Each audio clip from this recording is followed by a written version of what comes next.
మీ ప్రేమ ఆప్యాయత ఇంత విధంగా చూపిస్తున్న కారణం ఒకలేనండి, అది చిరంజీవి గారు.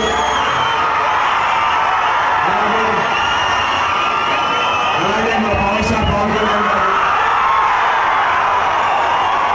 అండ్ మా రాఘవ్ మావయ్య, వీళ్ళు మా ముగ్గురు మావయ్య వల్లనే స్టేజ్ మీద ఉండి మీ ప్రేమ ఆప్యాయతని పొందగలుగుతున్నాను. మీరు ఇంత ఇదిగా మమ్మల్ని ప్రేమించి మమ్మల్ని దీవిస్తున్నందుకు మాకు చాలా చాలా అదృష్టవంతులు. మిమ్మల్ని ఎప్పటికీ నేను ఎంటర్టైన్ చేయడానికి, మిమ్మల్ని మంచి సినిమాలు తీసి మేము ముందుకు వస్తాను. గత కొన్ని సినిమాలు కొన్ని మంచిగా లేవు నాకు తెలుసు, బట్ నెక్స్ట్ సినిమా వచ్చే సినిమాలు నేను డెఫినెట్గా డిసప్పాయింట్ చేయాలని ఆశిస్తున్నాను.